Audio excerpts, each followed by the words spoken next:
Makalipas ang alas 4 ng umaga. DZRH, magandang umaga Pilipinas! Sa DZRH Radio, DZRH TV at DZRH Online. Kasama si Kuya Angelo Palmones. Magandang umaga Pilipinas! Magandang umaga Pilipinas, Luzon, Visayas at Mindanao. Sa pangalan po ni Kuya Angelo Palmones, inyo po muling makakasama sa 2 oras na balita at talakayan. Ito po si Yuel Reyes para sa Magandang Umaga Pilipinas.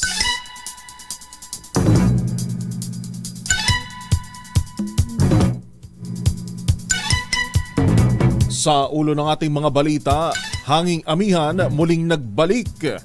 Malamig na panahon asahan sa Luzon, Visayas at Mindanao. Epekto naman ng Easterlies.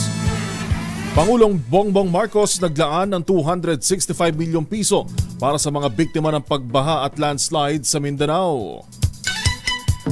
7 patay, 48 nawawala sa landslide sa Davao de Oro. DOTR Secretary at 6 na iba pa kinasuhan ng graft ng grupong Manibela sa Ombudsman. Senado, planong patawan ng VAT ang Netflix at HBO. Environmentalist group ang nagbabala sa publiko na mag-ingat sa pagbili ng pampaputi na may mataas na level ng mercury. Yan po ang ulo ng ating mga balita ngayong 8 na sa buwan ng Pebrero 2024.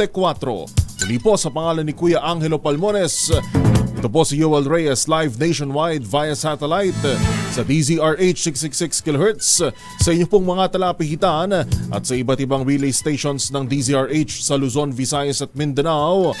Simulcast sa DZRH News Television, Facebook at YouTube at sa higit 1,000 cable providers nationwide. Sa mga detalye ng ating mga balita.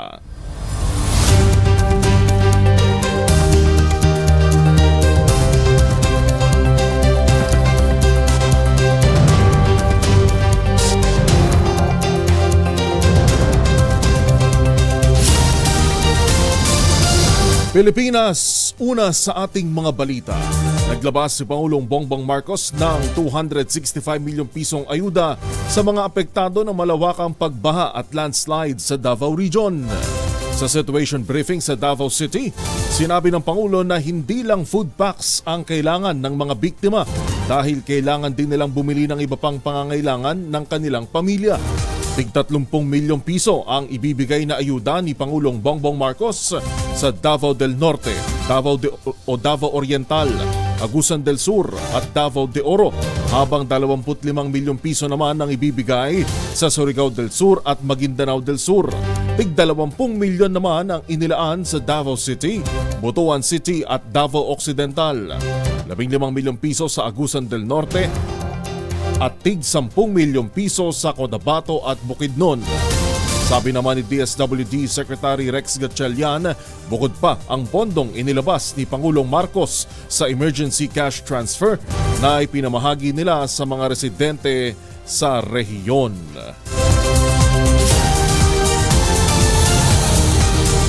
Umakyat naman sa 7 katao ang patay habang 48 ang nawawala sa pagguho ng bundok malapit sa minahan sa Barangay Masara, Maco, Davao de Oro. Ayon kay Edward Macapili, Executive Assistant on Communications and Public Relations ng Provincial Government, 31 naman ang narescue kabilang ang 3 kritikal na isinugod sa ospital. Hindi makumpirma ni Macapili ang report ng AFP Eastern Mindanao Command na may 45 katao ang nasagip at kung 86 nga ang buhay na nabaon sa lupa. Sinasabi ng mga otoridad na 2 bus na susundo sana sa mga tauhan ng Apex Mining Company ang natabunan kabilang ang mga kabahayan sa lugar. Inilikas na ang 600 individual sa mga kalapit komunidad matapos po ang trahedya.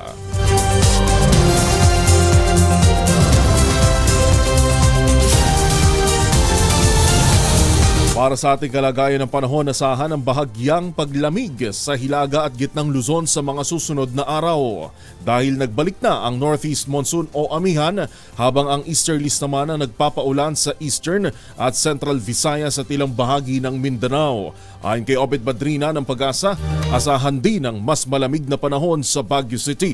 Ang Metro Manila at nalalabing bahagi ng bansa ay makararanas naman ng bahagyang maulap hanggang sa maulap na papawirin na may pulupulong pag-ulan at pagkidlat epekto ng Easterlies. Nagbabala naman ang Pag-asa sa posibleng pagbaha o landslide sa Davao Region, Caraga, Northern Mindanao, Southern Leyte at Bohol dahil magdudulot ang Easterlies ng malakas na pagulan sa nasabing mga lugar.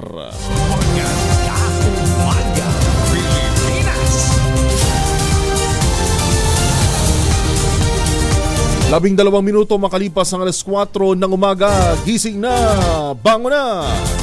Kinasuhan ng Manibela si Department of Transportation Secretary Jaime Bautista at 6 pang opisyal dahil sa PUV Modernization Program. Sa asuntong iniharap sa Ombudsman, sinabi ni Manibela President Mar Valbuena na nilabag nila Bautista ang konstitusyon at ang Anti-Graft and Corrupt Practices Act sa pagsusulong ng programa. Humirit din si Valbuena sa Ombudsman na kasuhan ang respondents ng grave threats at grave coercion dahil sa kawalan ng due process sa rebokasyon ng prangkisa ng mga jeep. Sa pool din ng asunto sina Office of Transportation Cooperatives Chairman Ferdinand Ortega, LTFRB Chair Teofilo Guadis III, Engineer Liza Marie Paches at mga abogadong sina Mercy Jane Paraslenes at Robert Peig. Tamay rin si Solicitor General Menardo Guevara dahil ipinagtanggol umano nito ang mga opisyal ng DOTR sa halip na himukin silang sumunod sa konstitusyon.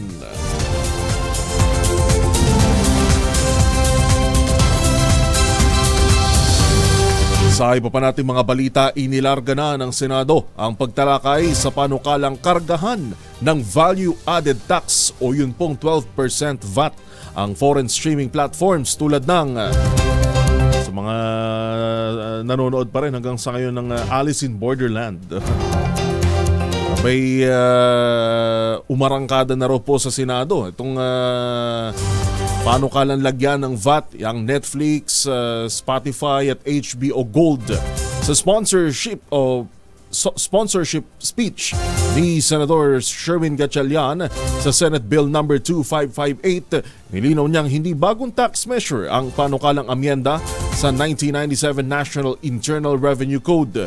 Ayon kay Gatchalian, saklaw ng VAT sa ilalim ng Section 108 ng Tax Code ang mga digital service provider, resident man o non-resident, lalo na't nagbebenta sila ng serbisyo sa Pilipinas. Pero dahil anya sa kalabuan sa nasabing batas, hindi rin malinaw ang taxability ng non-resident digital service providers, kaya hindi sila sakop ng 12% VAT. Sinabi ni Gatchalian na posibleng pumalo sa 83.3 bilyong piso ang tax collection ng Department of Finance mula 2024 at 2028 kung mapupulido ang batas.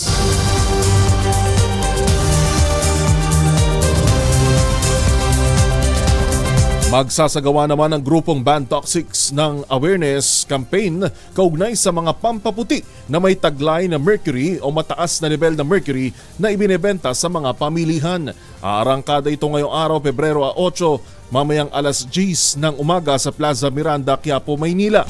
Una rito, nagbabala ang Food and Drug Administration sa publiko laban sa pagbebenta at pagbili ng mga cosmetic products na naglalaman ng mercury. Ayon sa World Health Organization, ang mercury ay maaari magdulot ng kidney damage, skin rashes, skin discoloration at scarring.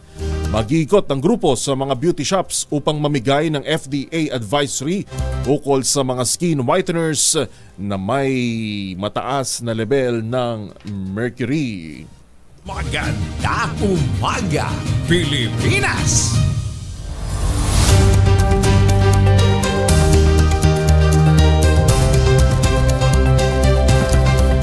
Ang atin pong oras, 16 na minuto na makalipas ang alas 4 ng umaga. Sa iba pa nating mga balita, lalong magsisipag ang Kongreso sa nakuhang mataas na trust at performance ratings sa fourth quarter survey ng Octa Research Group. Ayon kay Speaker Martin Romualdez, nagpapasalamat siya sa mga Pilipino sa ibinigay na tiwala at ito ang magiging inspirasyon niya upang mas lalo pang magsipag sa pagtalakay at pag-aproba ng mga panukalang batas na magpapabuti sa estado ng pamumuhay ng mga Pilipino.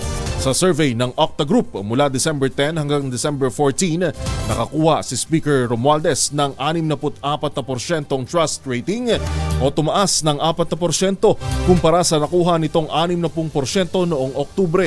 Sa 5 pinakamataas na opisyal ng bansa, si Romualdez ang nakapagtala ng pinakamalaking pagtaas ng trust rating. Nakakuha naman ang kinatawan ng Leyte ng 65% performance rating na tumaas din ng 40% mula sa 61% noong Oktubre 2023.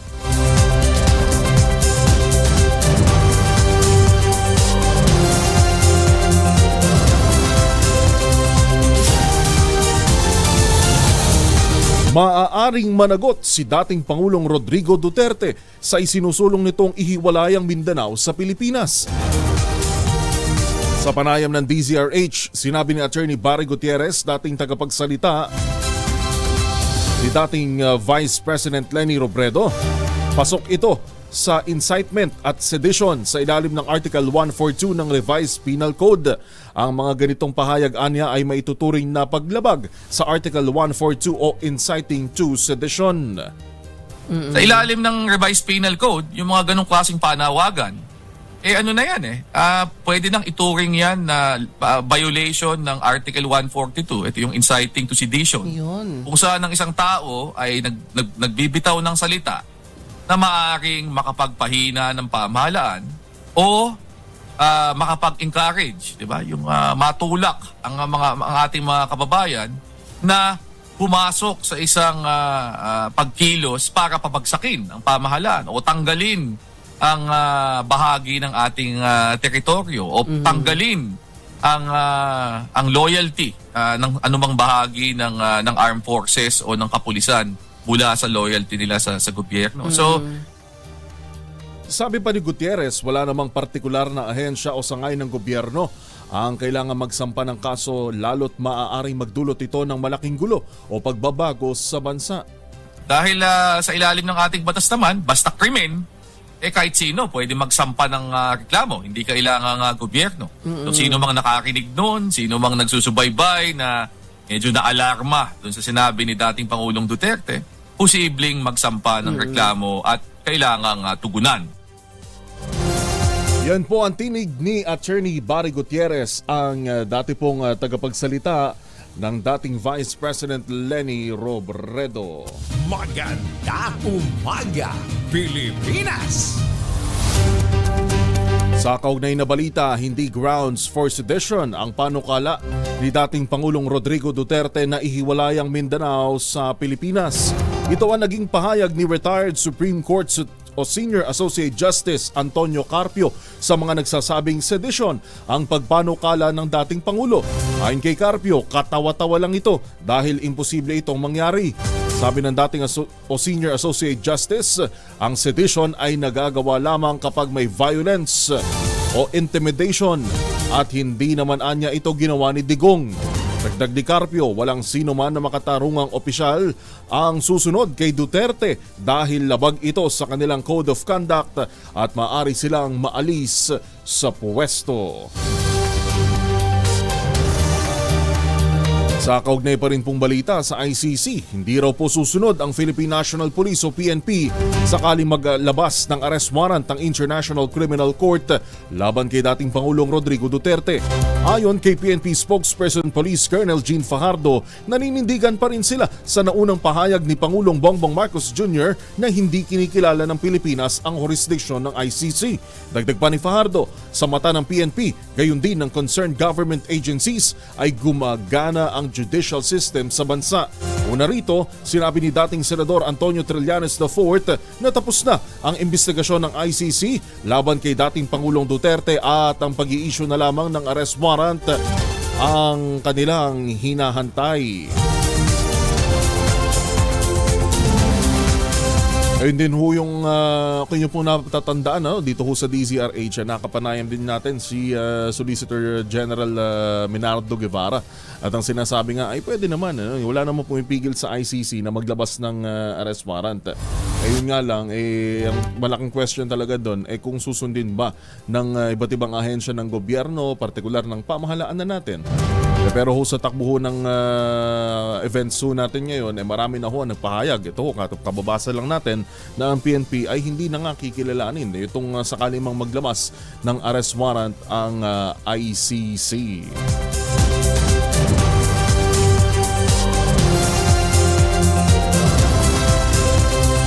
Sa kaugnay namang balita pa rin, hinimok naman ni retired Supreme Court Associate Justice Antonio Carpio si dating Pangulong Rodrigo Duterte na makipagtulungan sa International Criminal Court sa War on Drugs investigation. Ayon kay Carpio, ito ang pinakamainam na gawin ni Duterte upang mapatunayan niyang inosente siya sa umano'y extrajudicial killings.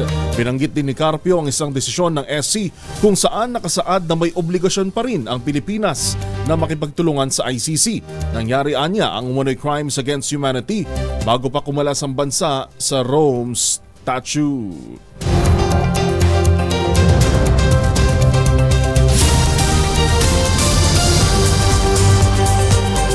Sa 23 minuto makalipas ang alas 4 ng umaga, babalikan pa po natin ang iba pang mga balita at reports dito sa Magandang Umaga Pilipinas. Inyo pa rin pong nakakasama sa pangalan ni Kuya Angel, Kuya Angelo Palmones. Ito po si Yuel Reyes.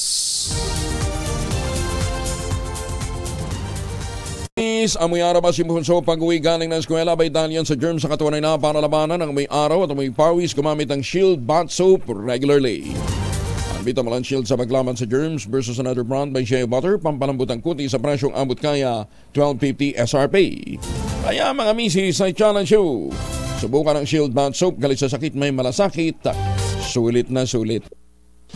Maganda Umaga Pilipinas! Yon, magandang umaga po muli sa lahat ng ating mga tagapakinig sa Luzon, Visayas at Mindanao. Siyempre sa mga maagang gumising ngayong umaga para ho maghanda ng almusal sa kanilang mga anak o sa kanilang mga pamilya. Oras po natin 4:27 ng umaga. O yun, nanumpa si dating Pangulo at ngayoy Pampanga 2nd District Representative Gloria Macapagal Arroyo ang mga bagong opisyal at Board of Trustees ng Kapampangan in Media Incorporated o KAMI. Ang oath-taking ceremony ay ginanap noong Martes ng umaga sa Quezon City. Hiniling ni PGMA sa mga bagong opisyal o dating PGMA sa mga bagong opisyal na magtrabaho at tuparin ang layunin ng KAMI base sa kanilang mandato bilang mga mamamahayag. Ang mga bagong opisyal ng KAMI ay sina Dionisio Noni Pelayo, retired columnist bilang chairman broadcaster at former DZMM station manager Mario Garcia bilang vice chairman. KAMI President Vittorio Vitug ng Business Mirror, Vice President for National Gadmer Merl Lyson, TV host, vlogger at reporter ng Pilipino Star ngayon, pangmasa Prime Minister o pangmasa. Gayun din si Vice President for Local Robert Manangil, former OPS Undersecretary, Secretary Presi Pintor Cunanan, Senior Communications Officer ng CDC, Treasurer Abel Cruz, host producer ng out-of-town travel show ng Signal TV at auditor na si Rick Sapnu ng The Philippine Star. Mga Board of Trustees ng KAMI ay sina Federico Pascual, veteran editor at columnist, Willie Villarama, Pangulo po ng Manila Times at isang kolumnista. Gayon din si Romeo Dizon ng Manila Standard, isang kolumnista, Rolly Eclevia, freelance writer, Numeriano Ner Dairit, isang PR practitioner, Willie Capulong, isang kolumnista, Philip Lustre Jr., at isang book author at Joan Manabat naman ng Rappler. Maganda Umaga Pilipinas!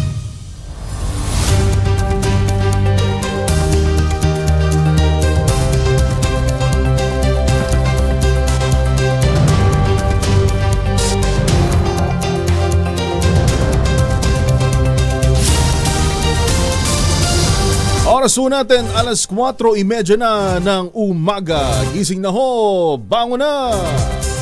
Sa Sa mga balita natin sa probinsya, 28.4 milyong pisong halaga ng marijuana at shabu na recover ng mga otoridad sa Tabuk City sa Kalinga. RH41 Lakay Romy Gonzales sa detalye. Lakay Romy. Na-recover ng mga alagad ng batas ang higit 28.4 milyong pisong halaga ng marijuana at shabu sa loob ng inabandonang sasakyan sa Musimos du Pagtabuk City, Kalinga. Nakatanggap ng impormasyon mula sa isang individual ang PNP kaugnay sa isang silver green na Pajero na magpupuslit ng marijuana mula sa Tinglayan at dadalhin sa Tabuk City. Kagad sila nagresponde sa lugar at nabawi ang 205 piraso ng marijuana bricks, tuyong dahon at tangkay ng marijuana na tumitimbang na 205 kilo at may standard drug price na 24.6 million pesos. 45 piraso ng tubular form ng tuyong dahon na marijuana at tangkay na may timbang na 22.5 kilo na nagkakalaga ng 2.7 milyong piso.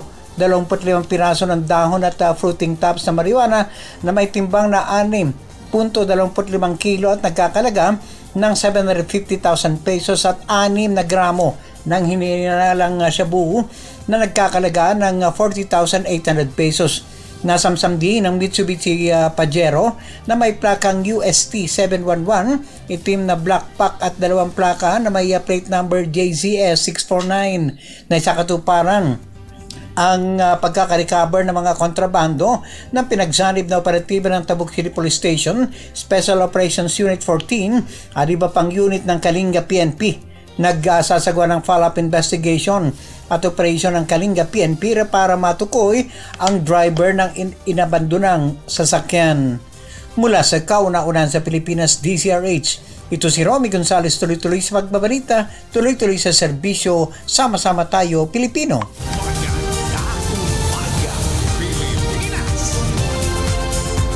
Maraming salamat Lakay Romy Gonzales. Samantalang nabuyangyang sa pagdinig ng Senate Committee on Electoral Reforms ang umano'y ayuda for signature modus ng PBA Party List Group para sa People's Initiative sa Davao Region.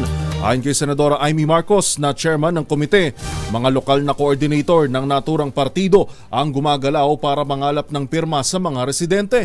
Sabi ng Senadora, pinangakuan ng coordinators sa mga ito ng ayuda mula sa TUPAD o AICS o Assistance to Individuals in Crisis Situation ng DSWD.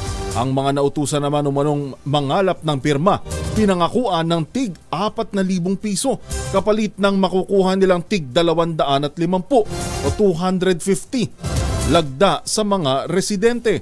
Lumutang sa hearing ang mga testigo na pawang nagpakita ng mga claim stub at coupon at sinabing hindi pinaliwanag sa kanila ang mga dokumentong pinapirmahan. Ako po si Richelle Sequera from Barangay San Antonio. Ako po ang barangay coordinator ng PBA Party List po.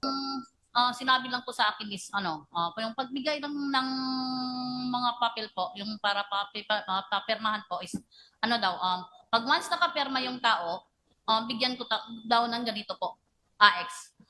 And then first time ko nakarinig ng AX kasi more on ayuda, ganun man ang ayuda. Yes.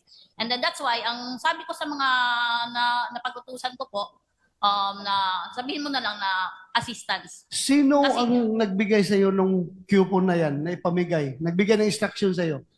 Si Bensar Yap po. Mr. Bensar Yap.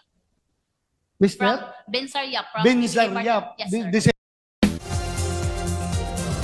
Sa pagharap naman ng barangay chairman ng Agdao Sentro sa Davao na si Orin Estrope, ipinakita niya kay Senadora Marcos ang isang green envelope. Laman ang signature campaign na galing umano sa isang Bensar Yap na coordinator ng PBA Party List. Sinabi ni Estrope na gusto nang bawiin ng mga residente sa kanilang lugar ang pirma dahil blanco pa rin sila kung ano ang kanilang mga nilagdaan. Biktima man lang din yung mga trabahante ko sa barangay, ma'am.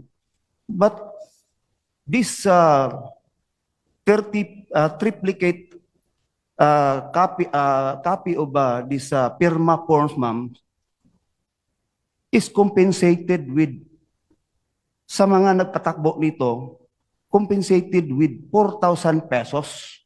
Yun nga lang, siguro hindi nila nakuha yung 4,000 na yon just because Nakuha ko to.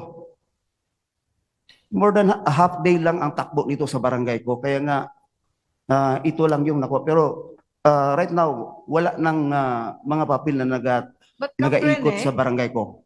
Kaprene, sa affidavit mo, may binanggit kang Benzar Yap na namigay ng 4,000 pesos to each of the employees when they got the forms. Tama ba yun? Sino siya? Yes, that is true, Honorable Chairperson Senator Aimee. This Mr. Benzar Yap is one of the trusted first and second district political coordinator of PBA. Sabi pa ni Senadora Marcos, wala sanang problema ang signature campaign kung tama ang paglikom dito ng mga lagda. Pero bakit anya kailangang samahan ng panlilinlang sa taong bayan? Desidido ang mambabatas na ituloy pa ang investigasyon ng kanyang komite sa Project People's Initiative at kalkalin din ito ang kontrobersyal na 55 milyong pisong TV advertisement para sa charter change. Hinimok ng presidential sister ang iba pang nakatanggap ng suhol o pinangakuan ng ayuda na makipag-ugnayan sa kanyang tanggapan. Bit-bit ang mga ebidensya. Maraming gustong lumahok dito sa hearing na ito. At halos lahat ng barangay talagang gusto ma-represent. Kaya lang hindi na natin nakayanan. Kaya kung may idadagdag kayo o may alam kayo, pakisubmit na lamang ng mga affidavit. Kung meron rin kayong mga coupon o pera o kung ano-ano pa na ibinigay sa inyo, isubmit na lang ninyo as patunay ng mga pangyayari. Maganda Umaga Pilipinas. Oras natin alas 4:37 ng umaga.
Mga balitang gigising sa inyong umaga. Mga balitang kailangan mong malaman. Mapapakinggan sa ACS Balita sa 2x2.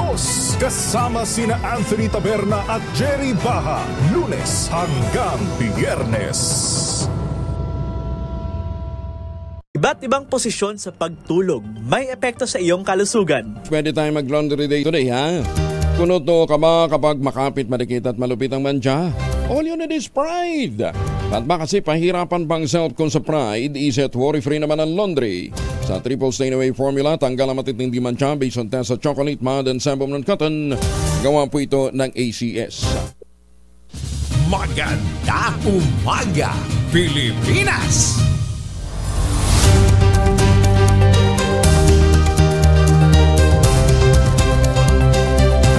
Maganda Umaga Pilipinas. Ay, alas 4:39. Gising na ho, bango na. Sa mga may pasok pa ho, gising na ho, gising na. Balita muli sa probinsya, dalawang pinagkukutaan ng mga hinihinalang NPA na kubkob ng mga sundalo sa Samar. Buong detalye, RH32 Jimmy Angay-Angay. Jimmy. Mga malalakas na ori ng baril na kumpiska ng mga sundalo sa lalawigan ng Samar. Ito ang sinabi ni 8th Infantry Division Philippine Army spokesperson Captain Jefferson Mariano sa isang panayam. Ayon kay Captain Mariano, dalawang kinukutan ng mga ANP ang kanilang nakubkob at nakumpiskang anti-personnel mine ng 74 Infantry Battalion Philippine Army sa sitio Canmulo, Barangay Silhagon, Mapanas, Northern Samar. Nakumpiska rin nito o nakumkup ito matapos mag-surrender ang miyembro ng NPA. Samantala, nakumpiska rin ng 43rd Infantry Battalion Philippine Army hideout ang mga NPA na may 5 matataas na uri ng baril, M16 Armalite Rifle, M653 Rifle, 2 M14 Rifle, isang M17 Grenade Launcher na may 8 bala, isang empty magazine ng M14 Rifle sa Barangay Cagmanipis sa Tinambakan District, Calbayog City. Mula sa Action Radyo Tacloban, ito si R32 Jimmy Angay-Angay. Tuloy-tuloy sa balita, tuloy-tuloy sa serbisyo, sama-sama tayo Pilipino. Maraming salamat Jimmy Angay-Angay. Pinasabina naman ng Kamara si Kingdom of Jesus Christ leader Apollo Kibuloy matapos na namang hindi sumipot sa pagdinig. Nagbanta pa si Surigao del Sur Representative Johnny Pimentel na kung no-show ulit si Kibuloy ay ipaaresto ito ng House Committee on Legislative Franchises. Kaugnay ito ng mga paglabag sa franchise to operate ng Sunshine Media Network International o SMNI kung saan tumatayong honorary chairman si Kibuloy. Pero ayon sa abogado ng SMNI na si Attorney Mark Tolentino, walang kinalaman si Kibuloy sa pang-araw-araw na operasyon ng SMNI kahit pa binibigyan siya ng credit sa lahat ng show nito. Lalaking isang araw nang nawawala natagpuan sa dagat na palutang-lutang sa Mariveles, Bataan. RH37, Danny Kumilang sa detalye. Danny. Palutang-lutang sa dagat nang madiskubre ang isang lalaking wala ng buhay na isang araw nang pinaghahanap ng kanyang pamilya na natagpuan ito sa karagatang sakop ng Sitio Naswe, Barangay Ipag, Mariveles, Bataan kahapon. Sa ulat, kinilala ito ng kanyang mga kaanak na si Jerwin Maluya, 34 anyos, isang mangingisda residente rin na naturang barangay. Ayon sa mga kaibigan nito, lango umano itong biktima sa alak nang maligo ito sa dagat ng hapon ng araw ng Martes. Pinapaahon umano ito sa tubig subalit hindi nagpapigil hanggang sa iwanan na lang ito. At kinabukasan araw ng Miyerkules kahapon bandang alas 4 ng hapon, nakita ito ng isang minor de edad na palutang-lutang na agad ipinagbigay alam sa lugar. Nagdadalamhati naman ngayon ang pamilya ng biktima sa hindi inaasahang maagang pagkamatay nito. Mula sa kauna-unahan sa Pilipinas, DCRH, ito si Danny Kumilang. Tuloy-tuloy sa pagbabalita, tuloy-tuloy sa serbisyo. Sama-sama tayo, Pilipino! Maraming salamat Danny Kumilang. Idinepensa naman ng Movie and Television Review and Classification Board o MTRCB ang desisyon nito na suspindihin ang 2 programa ng Sunshine Media Network International o SMNI upang maproteksyonan ang mga Pilipino sa hindi kanais-nais na content. Ayon kay MTRCB Chairperson Lala Soto, ang mandato nila ay proteksyonan ang mga manonood mula sa inappropriate content, lalo pa nga't napapanood ng telebisyon ng lahat ng viewers anuman ang kanilang edad. Matatandaan na sinuspinde ng MTRCB ang programa ng SMNI na Gikan sa Masa para sa Masa ni dating Pangulong Rodrigo Duterte at Pastor Apollo Kibuloy at Laban Kasama ang Bayan, kasama naman si dating NTF-ELCAC spokesperson Lorraine Badoy at ang nagpakilalang dating kadre ng NPA na si Ka Eric Celis. Ang SMNI ay pagmamay-ari ng kontrobersyal na televangelist na si Pastor Apollo Kibuloy. Umapela ang SMNI subalit ibinasura ito ng MTRCB at pinalawig sa 28 days ang naunang 14 na araw na suspensyon nito. Noong Disyembre, ipinatupad ng MTRCB ang 14 na araw na preventive suspension laban sa Gikan sa Masa para sa Masa, kaugnay sa pagbabanta ni dating Pangulong Duterte kay ACT Teachers Party List Representative Franz Castro at ang Laban Kasama ang Bayan kung saan host sina Ka Eric Celis at Lorraine Badoy dahil sa pagpapakalat ng maling impormasyon kaugnay ng gastos sa biyahe ni Speaker Martin Romualdez. Matapos ang ginawang pagrepaso, nagdesisyon ng MTRCB na palawigin ang suspensyon dahil sa paglabag ng mga programa sa Presidential Decree No. 1986. Maganda umaga, Pilipinas!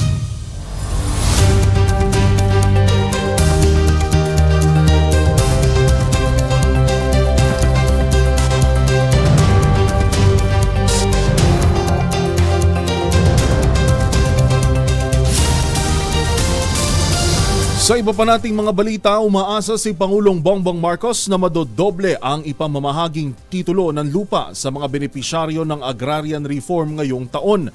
Sa region-wide e-titles distribution sa Davao City, sinabi ni Pangulong Marcos na higit 70,000 titulo ang naipamigay ng gobyerno noong 2023, lagpas sa 40,000 mula sa 50,000 target. Mahigit 2,700 agrarian reform beneficiaries ang napamahagian ni PBBM ng land electronic titles sa Davao Region kahapon. Ayon sa Pangulo, unang hakbang pa lang ang pamimigay ng lupa upang maiangat ang mga magsasaka sa kahirapan at kailangan din silang alalayan sa binhi, abono at mga kagamitan.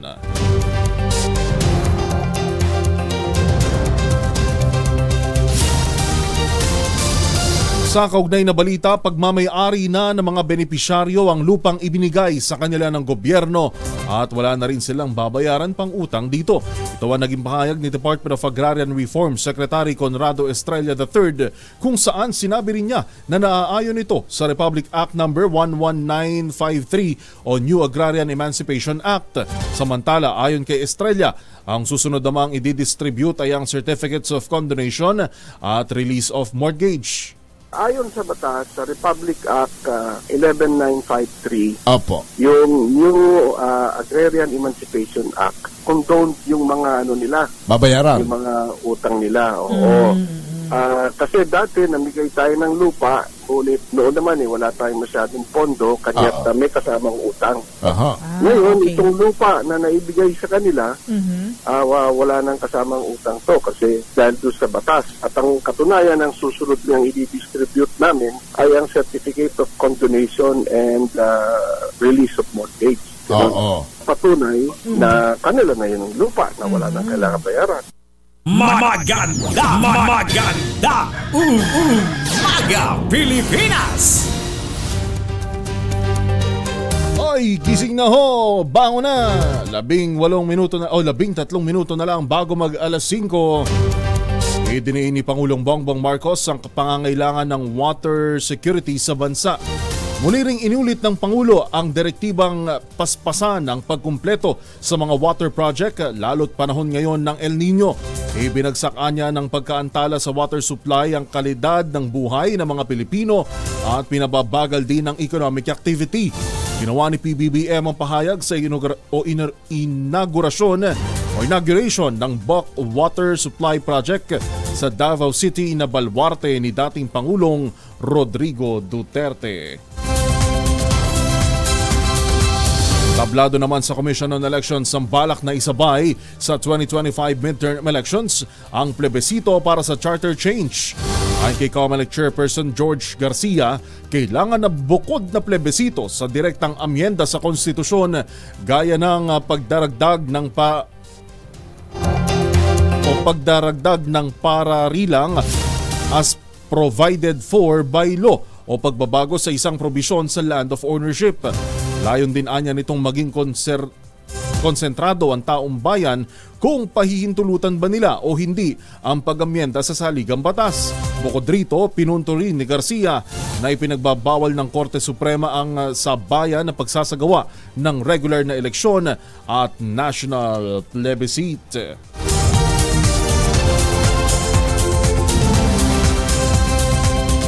Maguling patay matapos magulungan ng bus sa Bolinao, Pangasinan. Buong detalye, RH38 Freddy Fajardo. Freddy. Patay ang isang 48 anyos na maguling matapos itong masagasaan ng bus habang nakahiga sa gilid ng kalsada sa bayan ng Bolinao. Sa ulat ni Bolinao Chief of Police Lieutenant Colonel Sadino Bili, ang biktima ay kinilalang si Rodelito Taliana, residente ng barangay Liwa-Liwa ng nasabing bayan. Batay sa investigasyon, binabagtas ng nasabing bus ang kahabaan ng nasabing barangay pasado 1:00 ng madaling araw nang hindi umano mapansin ng driver ang nakahiga na biktima sa gilid ng kalsada dahilan upang ito'y magulungan na nagtamo ng matinding sugat sa iba't ibang bahagi ng katawan, sanhi ng kanyang agarang pagkamatay. Isinugod pa ito sa paggamutan subalit idiniklarang dead on arrival na ng attending physician. Ayon sa mga investigador, nakikipag-usap na umano ang kumpanya ng bus sa pamilya ng nasawi sa posibleng amicable settlement. Mula sa Action Radio Pangasinan, ito si Freddy Fajardo, tuloy-tuloy sa pagbabalita, tuloy-tuloy sa serbisyo. Sama-sama tayo, Pilipino. Maraming salamat, Freddy Fajardo. Nangako naman si Pangulong Marcos na patuloy na paggagaanin ng kanyang administrasyon ng pasanin ng mga Pilipino. Ito'y matapos bumulusok sa 2.8% ang inflation rate sa bansa noong Enero na pinakamababa simula October 2020. Ayon kay PBBM, resulta ito ng mga ginagawang hakbang ng gobyerno para matugunan ang supply gaps sa pagkain, kabilang ang rice deal ng Pilipinas at Vietnam. Mapapanatili din anyang mababa ang inflation sa mga susunod na buwan sa pamamagitan ng implementasyon ng National Action Plan at reactivation ng Task Force El Nino.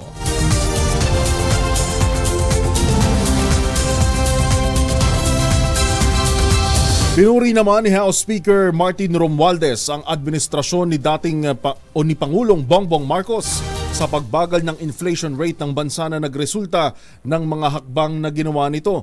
Mula sa 3.9% noong December 2023, ang inflation rate noong Enero 2024 ay naitala sa 2.8% na mas mababa rin sa 8.7% na naitala noong Enero 2023. Ang naitalang 2.8% noong nakaraang buwan ay ang pinakamababa mula October 2020 kung saan nakapagtala ng 2.3%.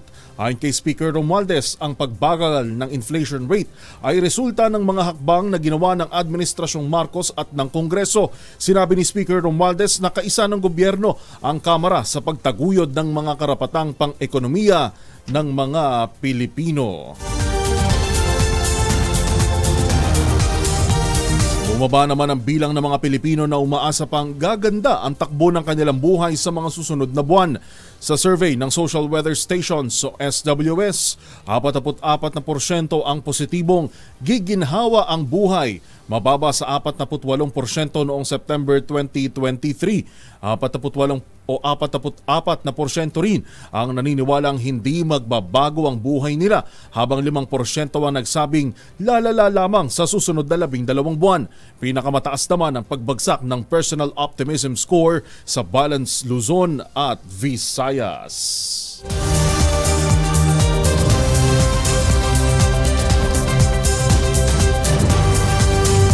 Sa iba pang balita, target ng Bureau of Fisheries and Aquatic Resources o BFAR na maging 100% fish sufficient ang Pilipinas sa pagtatapos ng Administrasyong Marcos sa year 2028. Sinabi ng BFAR na 92.5% na ang fish sufficiency level ng bansa ngayon, kabilang na ang mga import at export noong year 2022. Palalakasin umano nila ang produksyon sa fishery sector sa pamamagitan ng pagbabawas ng mga nasasayang sa post-harvest at fishery products. Gayon din ang distribusyon ng karagdagang interventions gaya ng mga bagong fiberglass, reinforced plastic boat, fishing gears at pagtatatag ng karagdagang mariculture parks.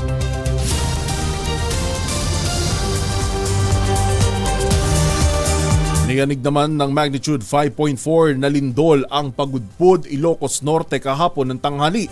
Ayon sa FIVOX, nangyari ang pagyanig 30 kilometro mula sa sentro ng bayan ng Pagudpud at may ilalim na 30 kilometro.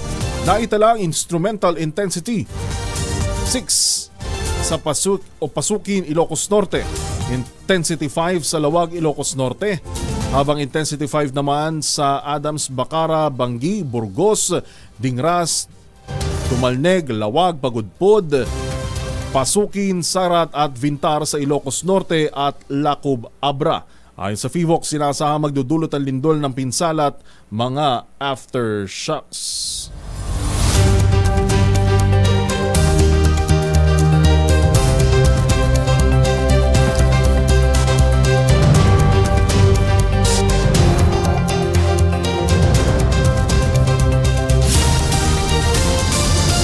Naharang naman ng mga tauhan ng Bureau of Immigration o BI ang 2 American sex offender matapos magtangkang pumasok sa Pilipinas. Kinilala ng Bureau of Immigration ang 2 Amerikano na sina Nathan Lee Woodward at Benison Noveda Flores na nagtangkang pumasok sa bansa ng 2 beses. Batay sa record ng immigration, convicted si Woodward sa kasong lewd and lascivious acts sa isang 14 anyos na batang babae. Si Flores naman ay convicted din ng kasong continuous sexual abuse of child ayon sa California State Registry. Kaugnay nito, naglunsad din ng isang campaign ng BI na tinawag na Shield Kids na may layong protektahan ang mga Pilipino laban sa sexual predators. Maganda! Maga Pilipinas!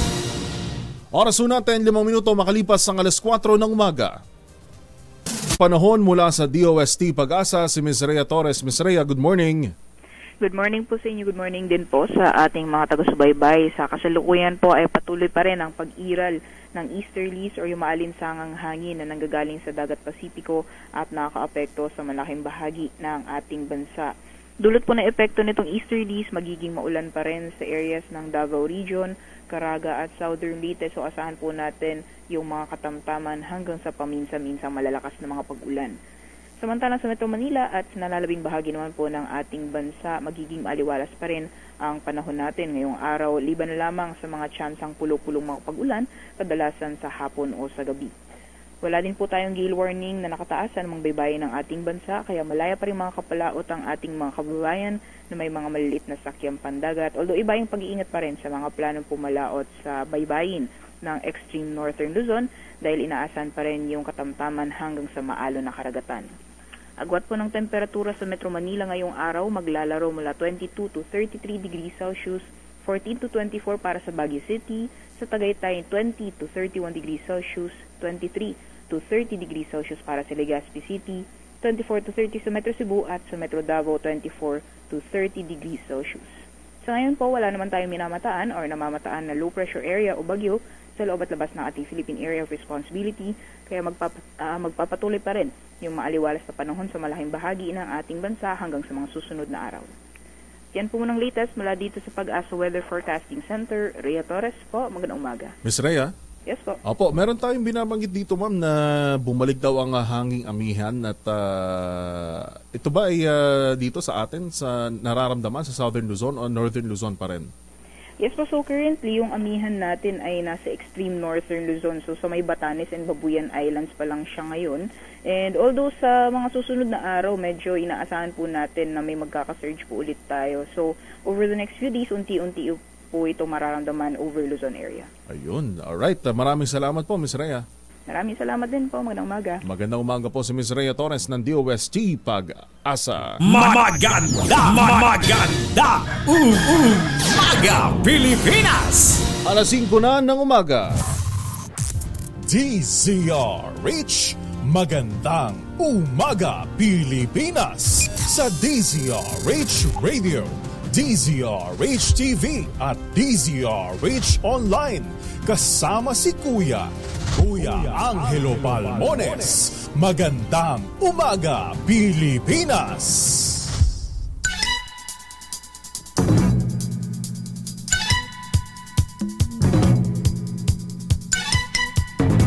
Sa ulo muli ng ating mga balita, Pangulong Bongbong Marcos naglaan ng 265 bilyong piso para sa mga biktima ng pagbaha at landslide sa Mindanao.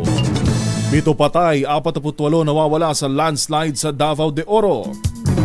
DOTR Secretary 6 na iba pa kinasuhan ng graft ng grupong Manibela sa Ombudsman.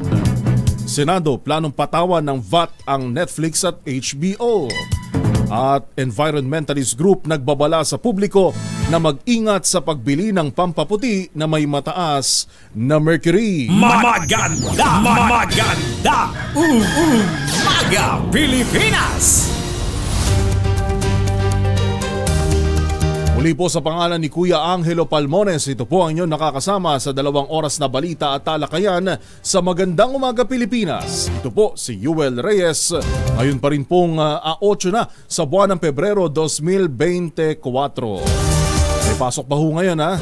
Bukas pa po ang deklaradong special non-working day. Kaya't sa mga maghahanda pa po ng agahan o di kaya naman ay may pasok sa trabaho o eskwela, gising na ho! Bango na! Maganda! Maga Pilipinas! Mga na-recover na bangkay at missing persons sa Masara landslide Pinangalanan na panibagong landslide na itala kagabi sa Maragusan, Davao de Oro. RH19 June Dimakutak sa detalye. June. May mga pangalan na ang missing persons at ang 7 na-retrieve ng mga bangkay sa isinagawang retrieval operation kahapon sa landslide site sa barangay Masara, Maco, Davao de Oro. As of 2 p.m. kahapon sa initial report na inilabas ang Maco MDRRMO, meron ng 7 dead bodies recovered, 31 injured na pawang na-rescue, 48 reported missing individuals at 758 families ang nasa iba't ibang evacuation centers. Ang 7 dead bodies ay nakilala na sa mga pangalang June D. Canyo, 32 years of age, driver ng Marigold Jeep na kasamang natabunan sa landslide. Alkin Gauman, 37 years old, empleyado ng Apex Batching Plant. Ruben Kalunsag, empleyado din ng Apex Mining na nakasakay sa isa sa mga natabunang bus. Jillian Sandulan, Sandrex Sandulan, Leo Sandulan, pawang magkapatid, at nanay nilang si Mimi Iraula Sandulan. Umakyat na rin sa 48 ang missing na subject ng patuloy na search and rescue operation ngayong araw, at 44 sa kanila ay nakilala na sa inilabas sa mga pangalan ng Maco MDRRMO na sina Mary Nisa Sandulan, Sandrex Sandulan, Janlu Sandulan, Princess Sandulan, Jasmine Doronyo, Jason Delontido, Gerald Dayaday, Kimberly Dayaday, Chris G. Dayaday, Gigi Morento, Lando Bulanon, Wilking Pilones, Chona Garcia, Roysa Ramosing, Jocelyn April, baby ni Jocelyn April, Aldrin Bonilla, April May Coro, Almia Buniao, Almera Buniao, Tata Malacaste, Shaira Malacaste, Chinchin Malacaste, Edwin Canoy, Merochi Baring, Maika Jane Baring, Elisa Bansalan, Nenimel Raganet, Pakdat Raganet, Tintin Sereño, J.R. Raganet, Prime Sereño, Angel Raganet, anak ng mga Raganet, Gia Raganet, Ronald Lorica, Ronald Lorica Jr., Jairon Lorica, Banik Lorica, Gerald Lorica, Mary Jane Tupos, Nadine Tupos, kasintahan ni Nadine at ng isang Pedro Curog. Kahapon, maagang nahinto ang search and rescue operation dahil sa biglaang pabagsak na ulan sa area, at ngayong araw ng Huwebes, kung gaganda o mano ang panahon, magpapatuloy ang search and rescue operation ayon sa MDRRMO Maco. Samantala, may panibagong naitalang landslide ang naganap kagabi sa barangay Salaysayon, Maragusan Road. Humarang sa naturang kalsadang lupa na may kasamang mga natumbang kahoy, at patuloy na inaalam ng otoridad kung gaano kalawak at kung merong bang casualties sa panibagong landslide. Nagsagawa naman ng aerial inspection ang Pangulong Ferdinand Marcos Jr. kahapon sa bahagi ng barangay Masara at sa ibang bahagi ng Davao Region na sinalanta ng magkakasunod na matinding kalamidad. Mula sa kaununahan sa Pilipinas, DZRH, ako si RH19, June Dimakutak, tuloy-tuloy sa pagbabalita, tuloy-tuloy na serbisyo, sama-sama tayo Pilipino. Maraming salamat, June Dimakutak. Naglabas naman si Pangulong Bongbong Marcos ng 265 bilyong pisong ayuda sa mga apektado ng malawakang pagbaha at landslide sa Davao Region. Sa situation briefing sa Davao City, sinabi ng Pangulo na hindi lang food packs ang kailangan ng mga biktima dahil kailangan din nilang bumili ng iba pang pangangailangan ng kanilang pamilya. 3 milyong piso ang ibibigay na ayuda ni PBBM sa Davao del Norte, Davao Oriental, Agusan del Sur at Davao de Oro, habang 25 milyong piso naman ang ibibigay sa Surigao del Sur at Maguindanao del Sur. 20 milyong piso naman ang inilaan sa Davao City, Butuan City at Davao Occidental, habang 15 milyong piso sa Agusan del Norte at 10 milyong piso sa Cotabato at Bukidnon. Maganda! Maganda! Maga Pilipinas!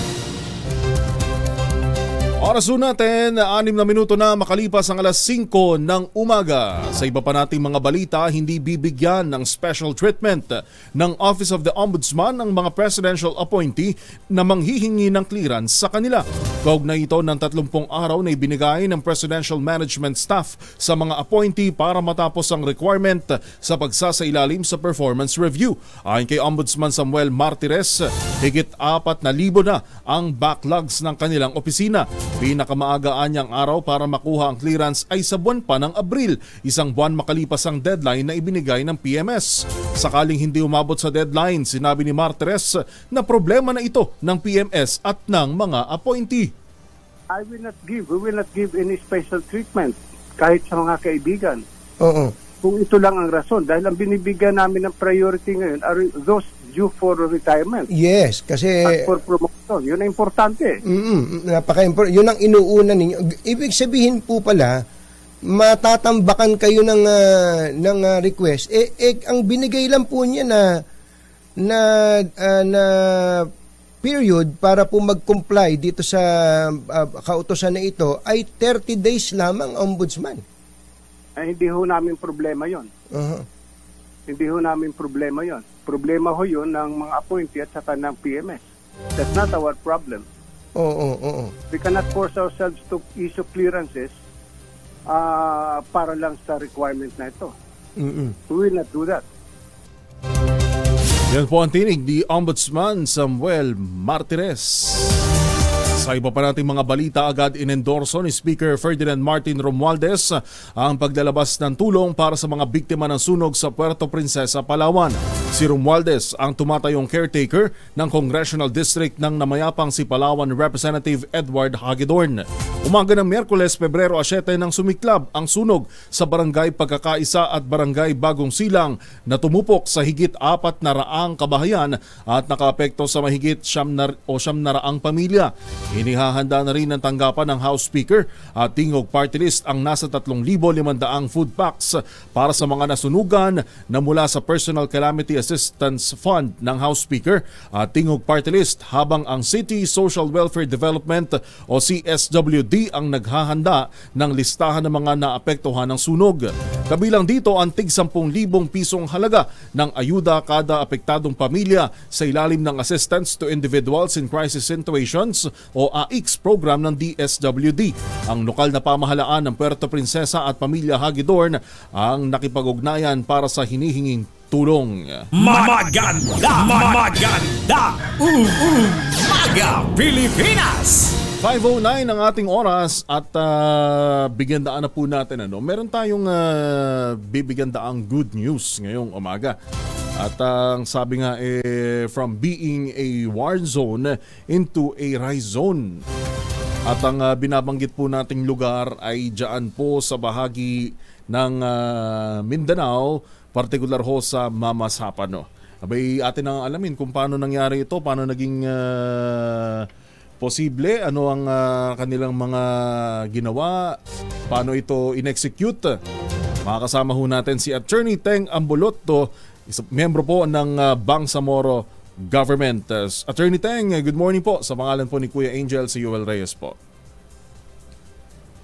Magandang umaga sa ating lahat. Magandang Thursday.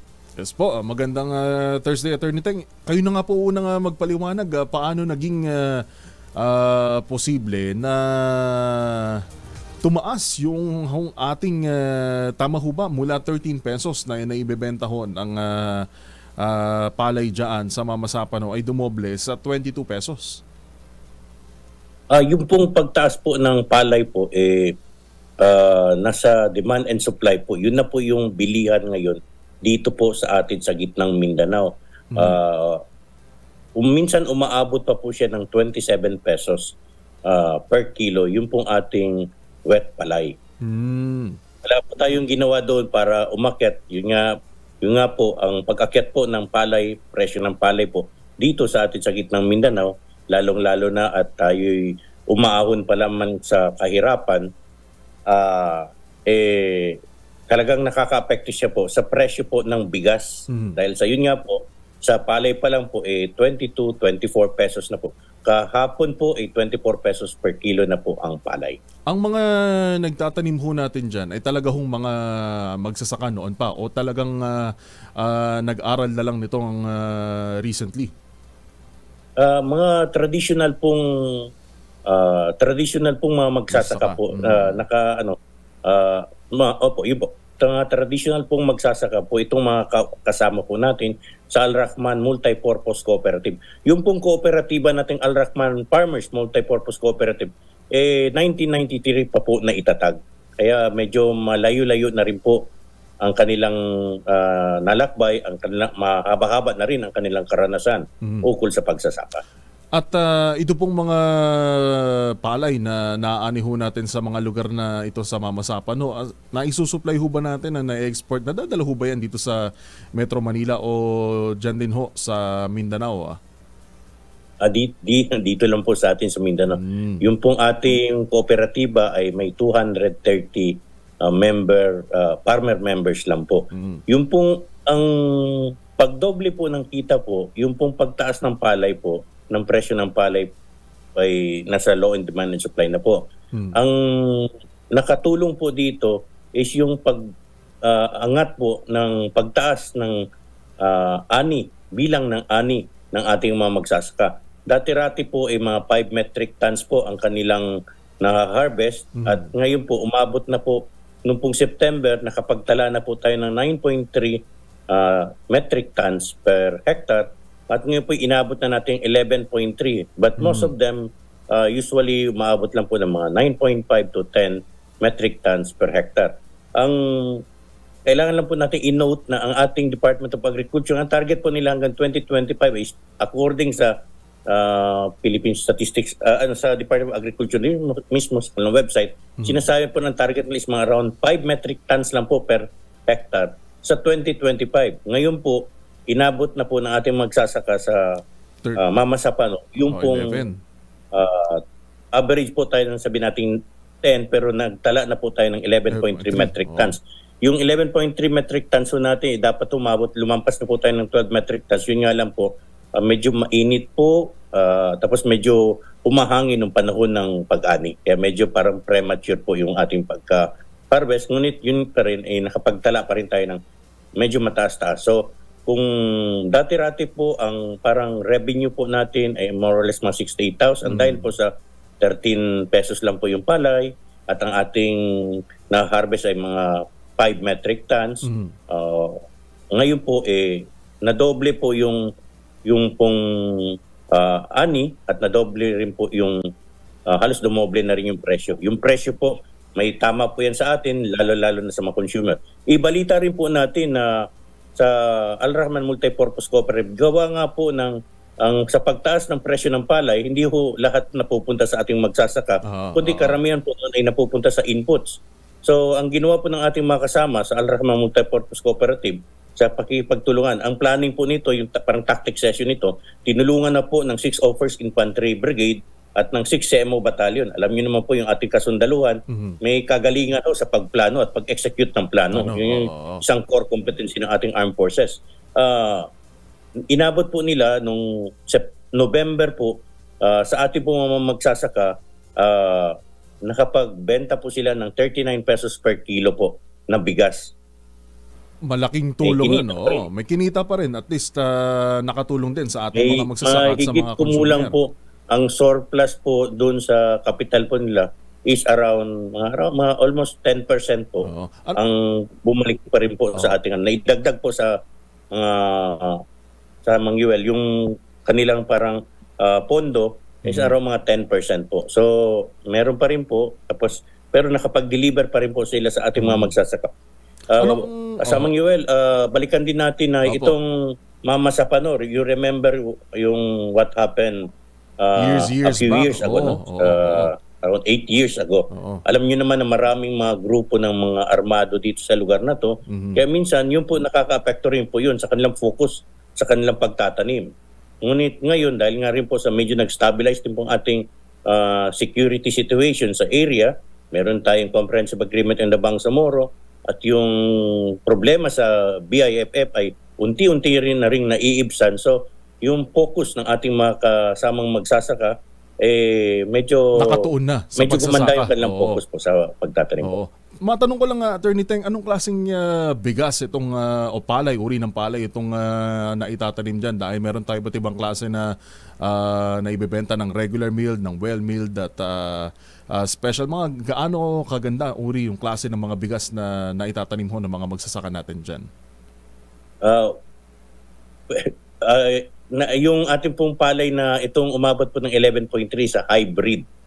Hybrid? Tinanong rin po natin sila kasi kahapon po, yun nga, ang sinasabi natin, yung ating karanasan, doon po sa isang kooperatiba, yung Al-Rahman Multipurpose Cooperative. Ngayon po sumali po yung isa po pong nating kalapit na kooperatiba galing po sa Tukan na Lipaw, Mama Sapano, where the tragic incident happened 8 years ago. Yung sumapi po yung kooperatiba nila sa ganitong programa, yung tinatawag nating bigasan ng Bangsamorong Magsasaka. Ang ginamit po talaga dito po ay hybrid. Last time, tinanong po natin sila kahapon, sabi ko, paano ba talaga natin inabot yung 11.3? At saan natin may attribute ito? Anong importante? Anong significant na ginawa natin ngayon? At meron tayong additional 2 metric tons. Sabi po niya, kasi ganito po yun. Nagkaroon po tayo, attorney, ng medyo maluwag-luwag tayo dahil sa maganda yung kita natin nung nakaraang harvest. So, mas lalo pa natin pinag-ibayo. We intensified po yung sa inputs, pati yung protocol. So, dalawa po yun. Dalawa. Technology po, pati additional investment. Dahil sa medyo malaki-laki po ang kanilang kinita nung last wet season, the other wet season, nakapag-invest pa rin po sila ng mas marami-raming inputs this time, which resulted to bigger. Dalawang tonelada pang dagdag na ani sa bawat isang hektarya. Alright. At yung hybrid po, yung hybrid. Hybrid. Yeah, it's a commercial. Sa commercial seed po. At maganda na sana magtuloy-tuloy din itong paglawak ng mga pagdami ng naitatanim ng ating mga magsasaka dyan, lalo na sa pagkamit ng ating administrasyon dun sa layunin ng rice sufficiency na sapat na supply ng bigas, lalo na po dyan sa atin sa rehiyon ng Mindanao. Opo, actually po medyo palapit na po. Kung titingnan po natin yung trajectory po ng Department of Agriculture from 2022 to 2025 at yung isang projection to 2028, parang nagdo-double leap po yung ating mga sakahan ng kanilang production ngayon. It might be because of attention, it might be because of investment, it might be because dahil sa medyo nagkakaroon ng mas malaking interest yung ating mga magsasaka sa pagtatanim, kung kaya ganun na lang yung kanilang production. Kasi yung ating palay, kasamang UL, ang kanyang growth and productivity depends also on how much we invest in it. Kung mas maigting yung ating paglagay ng magandang punla, ng abono, ng pestisidyo, at yung ding ating pag-alaga sa kanya, yung sistema at technology ng ating paggawa, yung ating sipag, lahat po yun contributes to yung productivity. Kaya nga po, yung productivity po sa ating palay, masasabi natin parang full of community approach. Hindi po natin pwedeng iasa o ibintang man lang sa isa sa mga sektor ng ating lipunan, sa pamahalaan o sa ating mga magsasaka. Kundi medyo mas dapat komprehensibo yung ating paghahanda sa ating mga taniman. Alright. Maraming salamat po sa pagbabahagi sa amin ng magandang balita ito, lalo sa ating mga magsasaka at consumer dyan po sa bahagi ng Mama Sapano, at nawa magtuloy-tuloy yung magandang progreso na yan lalo sa ating rice sector. Attorney Teng, maraming salamat po sa paggising at pagsama sa amin ngayong umaga. Maraming salamat kasamang Yuel. Pagpalain awat tayo lahat. Maraming salamat po si Attorney Teng Ambulotdo, member po ng Parliament ng Bangsamoro Government. Maganda! Umaga Pilipinas! Alas 5:21 ng umaga. Champion! Mga kabaitan, meron po itong moisturizer. Yun namang mabangong Family Wrapping Compound Improval Cologne. Yan yung mabangong isopropyl alcohol na ginagamit ng mga masahista, mga barbero, mga doktor, mga nurse, mga kumadrona for sponge beating and other cleansing purposes. Family Wrapping Alcohol parang di siya reachable na sa mahabang panahon. Mabibili sa naman butik at convenience stores nationwide. Family Wrapping Alcohol, hindi lang pampamilya, pang sports pa.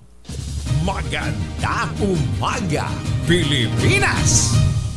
Oy, para ho sa mga mahilig kumuha ng litrato, no, sa mga maniniyot sa Tagalog, sa malalim na Tagalog. At alam nyo ba, naaarangkada po muli ang PAGCOR Photo Contest 2024 simula ngayong February 15. Kaya inaanayahan ng mga amateur at professional photographers na ihanda ang kanilang mga lahok para sa tsansang manalo ng malalaking papremyo. Harvest Time ang tema ng PAGCOR Photo Contest 2024 upang ipakita ang sipag, husay at pagsisikap ng mga magsasaka, mangingisda at mga nasa sektor ng agrikultura tungo sa masaganang ani hindi lang para sa kanilang pamilya kundi para sa sambayan ng Pilipino. Ayon kay PAGCOR Chairman and CEO Alejandro Tenco, isa sa mga highlights ng 2024 photo contest ay ang bagong drone category para sa mga larawang kuha mula sa himpapawid gamit ang drone cameras. Bukod sa drone ay mananatili ang conventional category, tampok ang mga larawang kuha gamit ang digital cameras at ang mobile category na tampok ang mga litratong kuha ng mobile devices. Itinaas din ng PAGCOR ang total cash prizes para sa patimpalak sa 2.23 milyong piso mula sa 1.6 milyong pesos noong nakaraang taon. Ang 8 mananalo sa conventional category ay makatatanggap ng 100,000 pisong premyo bawat isa, samantalang makatatanggap naman ng 50,000 piso bawat isa ang 16 na mananalo sa mobile at drone categories. Ibinaba din ng PAGCOR ang age requirement sa mga nais tumahok sa 16 na taong gulang mula sa 18 taong gulang noong nakaraang taon. Ang lahat ng entries ay kinakailangang kuha mula August 1, 2023 hanggang July 31, 2024. Tatanggapin po ng PAGCOR ang mga entries sa pamamagitan ng PAGCOR website gamit ang link na www.pagcor.ph/photocon2024 simula February 15, 2024. Para sa kumpletong detalye, silipin ang PAGCOR Photography Contest 2024 sa website na matatagpuan sa www.pagcor.ph. Maganda! Umaga Pilipinas!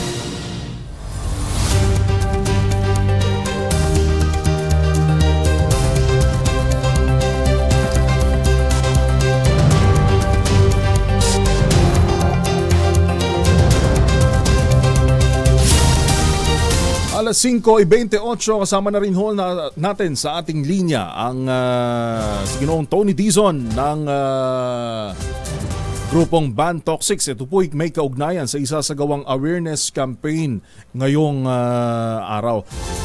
Mabuti pa siya na po magpaliwanag sa atin ano ba ang awareness campaign na gagawin ngayong araw. Meron na bang hulihan ng mga nangyayari dito sa awareness campaign? Sir Tony Dizon, Toxics campaigner ng Ban Toxics. Sir Dizon, good morning po. Sa pangalan po ni Kong Angel, ito po si Yuel Reyes.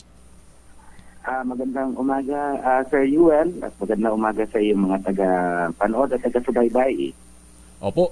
Sir, ano tong gagawin po natin na awareness campaign at ano po yung partikular na ipapanawagan ho natin sa atin hong mga partikular na sa mga nagbebenta ho dito ho sa atin sa Maynila?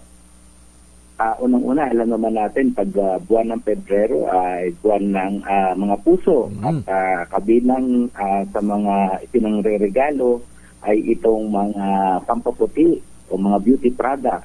At isa po yan doon sa aming advokasya, lalo na't patuloy pa rin yung pagbibenta, paggamit ng ating mga kababayan nitong mga pampaputi na delikado dahil nga ito ay nakitaan ng mga matataas na tinatawag na mercury na kung saan isa sa klase ng chemical na peligroso lalong-lalo na sa ating kalusugan. At ang pag may mataas na level, siguro Sir Tony, konting brief background lang, ano pag sinabi natin may mataas na level ng mercury maaring maidulot sa ating balat? Unang-una, napakadelikado talaga sa UL nitong ganitong klaseng chemical dahil nga sa patuloy ito na ginagamit doon sa mga pampaputi. Alam naman natin, ang ganitong chemical ay nagdudulot ng pinsala, lalong-lalo na sa utak at iba pang parte ng ating katawan. Kaya kung patuloy na gagamitin ito ng ating mga kababayan, patuloy din na ibinibenta yung ganitong klaseng mga ipinagbabawal na mga klase ng mga beauty products, ay patuloy na malalantad yung mga kababayan natin sa peligro dulot nitong exposure sa mercury dahil nga sa makailang ulit na rin itong ipinanawagan na may dulot talaga ito na epekto sa ating kalusugan at maging sa ating kalikasan. At ang atin pong isasagawa ngayong araw, sir, ay sige po, nasa inyo na po ang pagkakataon para po maipaliwanag lalo na po sa atin ding mga nakikinig na tindero-tindera ngayon. At ano po yun, dito sisimulan po natin ngayong araw sa Maynila ngayong umaga para magsagawa ng information drive, makapagbigay tayo ng impormasyon lalong-lalo na sa ating mga kababayan at maging doon sa mga manininda. Kaya Sir Yuel, tayo po ay mag-iikot at pupunta tayo doon sa ilang mga beauty shops, especially dito sa may Quiapo area para mamigay po ng impormasyon patungkol po sa mercury, maintindihan po ng ating mga kababayan yung pinsala na dulot nito at saan ano yung mga klase ng mga produkto na kung saan ipinagbabawal na ng Food and Drug Administration. So sa information drive po na ito, may magpapaskill po tayo at kung papahintulutan ng ating mga manininda, bibigyan po natin sila ng mga pulyetos, mga babasahin at maging yung poster na kung saan makikita po mismo yung epekto ng mercury at maging yung listahan ng mga ipinagbabawal sa mga pampaputi na kung saan mismo ang FDA ang nagsabi na ito ay may taglay na mercury na delikado sa ating kalusugan. Alright, si Sir Tony Dixon ng Attorney Dizon ng grupong Ban Toxic. Sir, maraming salamat po para sa kaalaman din ng ating mga kababayan na mga ganitong lalo na ngayon marami nagre-regalo no na talaga maiwasan at ma-check maigi yung kanilang mga gagamiting produkto kung may mataas itong level ng mercury. Sir Dizon, maraming salamat po sa pagsama sa amin ngayong umaga. Idagdag ko na lang yes, po, bukod po kasi dito sa Maynila may nagtanong po sa atin kung sa iba pang lugar ay tayo din ay magsasagawa nito. Tama po yun, iikot po tayo lalo na dun sa mga lugar. Dito lang muna, particularly sa Metro Manila, doon sa mga lugar na kung saan nakitaan, nabilhan natin at mismong nasuri natin ng mga klase ng mga paputi na patuloy na ibinibenta at sana makatulong itong ating gagawing kampanya na ito para talaga mahikayat natin mismo. Siguro, hindi na siguro lang yung publiko, kundi mismo yung mga manininda na tanggalin na, alisin na, huwag nang ipagpatuloy yung pagbebenta ng ganitong klaseng produkto dahil ito po ay delikado sa ating kalusugan. Yes, sir. At makikibalita po muli kami sa inyo, sir, tungkol po dun sa mga makikita po natin na patuloy pa rin na ibinebenta ngayon sa iba't ibang merkado. Sir Tony Dizon, maraming salamat po at magandang umaga muli. Maraming salamat. Sir Tony Dizon, ang Toxics campaigner ng grupong Ban Toxics. Maganda Umaga Pilipinas. 5:34 ng umaga. Ang balitang ito ay hatid sa inyo ng ACS Manufacturing.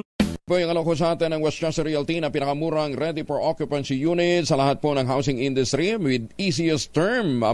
Mantakin ho nyo, 5% lang ho yung down payment. Pwede pang hulugan. Kaya ano pang iniintay po ninyo, ito pa rin ang pangarap na magkaroon sariling bahay sa presyong abot kaya. Makipag-ugnayan po kayo sa 0996-501-5555 o dili kaya sa 0947-434-5555. Ito pa rin ang pangarap na magkaroon ng sariling bahay sa presyong abot kaya. Napakalapit lamang po sa Clark International Airport. Ito pang mga proyekto ng Westchester Realty at nandun sa loob mismo ng township ang palengke, ang eskwelahan, ang munisipyo. Kaya hindi ka na kinakailangang lumayo, pati simbahan nandun. At kung kayo ho gustong manalo pa ng 3-4-2, samahan ho ninyong disal bago ho kayo magtungo sa Westchester Realty dahil kung saan tatama yung inyong dart, yun ang inyong pupuntahan. Halimbawa, gusto nyo pumunta ng Thailand, ng Japan, Singapore, Hong Kong, libre for 2. Kung kayo ho ay magpapareserve. 0996-501-5555 at 0947-434-5555. Ito pa rin ang pangarap na magkaroon ng sariling bahay sa presyong abot kaya. RH Huwag nyo natin kalimutan, sabi ho natin nga, tangkilikin ang gawang atin. Katulad po ng Tangerine Chocolate, malapit po pong Valentine's Day ha. Tangerine Chocolate, produkto po ito ng mga magnaniyog dyan po sa lalawigan ng Quezon. Sa tulong po ni Dr. Helen Tan, ito pong mga magnaniyog na dating umaasa sa Kopra, mga MSMEs na ngayon. Nagpuproduce sila ng magagandang cacao beans dahil po sa mga magagandang planting material ng cacao galing Davao. Hinakot ho para sa kanila ni Dr. Helen Tan. Tangerine Chocolate po ay produkto ng mga magnaniyog dyan po sa lalawigan ng Quezon. Maraming variants po ito, mahigit 10 na ang ginamit na mga raw materials ay galing din po sa ani ng mga magsasaka. Kaya tangkilikin po natin ang gawang atin. Available sa 0919-095-5935 o dili kaya i-check po ninyo online, tangerinechocolate.ph. Sabi nga po ni Dr. Helen Tan, sino bang magmamalasakit sa Pilipino kundi ang kapwa Pilipino? Kaya sana tangkilikin natin ang gawang atin. Bagong balita, bagong impormasyon, kasama si Kuyang Angelo Palmones. Magandang umaga, Pilipinas! Alas 5:41, balita muna tayo mula sa Senado. Bantang pag-aresto kay dating Pangulong Rodrigo Duterte ng ICC. Sisimulan daw ng gulo ayon sa isang senador. Buong detalye RH28, Raymond Dadpaas. Raymond. Nagbabala si Senador Christopher Bongo na tiyak na magkakagulo sa oras na tutuhanin ang bantang pag-aresto ng mga taga-International Criminal Court o ICC kay dating Pangulong Rodrigo Duterte. Ayon kay Go, hindi magpapaaresto ang dating Pangulo kahit papuntahan siya sa Davao. Paliwanag ng senador, hanggang ngayon ay pinangawakan nila ang salita ni Pangulong Bongbong Marcos na hindi magko-cooperate ang gobyerno sa ICC. Kaya't kung mismong ang Pangulo ay walang kooperasyon, lalo na ang mga law enforcement agencies. Giit ni Go, ang kawalan ng kooperasyon ng gobyerno ay tumutugma din sa paniniwala ni dating Pangulong Duterte na wala ng jurisdiction ng ICC sa Pilipinas. Narito si Senador Bongo. Kung walang jurisdiction at walang cooperation na gagawin ang gobyerno, pero paano nila arestuhin? And kung papasok ka rito, arestuhin mo yung former president sa Davao without cooperation, without coordination, magulo yun. Papa-aresto ba naman yun si former president? Sabi ni hindi magpapa-aresto yun ha. Para sa kauna-unahan sa Pilipinas, DZRH, ito si Raymond Dadpaas, tuloy-tuloy sa pagbabalita, tuloy-tuloy sa serbisyo, sama-sama tayo, Pilipino. Magandang umaga, Pilipinas! Maraming salamat Raymond Dadpaas. Samantala, iba't ibang ahensya ng gobyerno at grupo ay nagpahayag ng pagtutol sa paghihiwalay ng Mindanao sa Pilipinas. Buong detalye mula kay Pamela Adriano ng RH-TV. Pamela.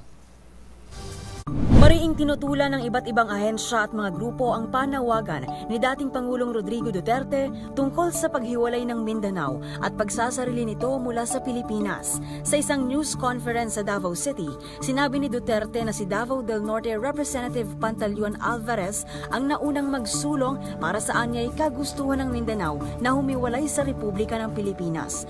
Giit pa ng dating Pangulo, hindi raw ito rebelyon. Matatandaang makailang ulit na pinuna ni Duterte ang People's Initiative o ang pangongolekta ng mga pirma para sa charter change.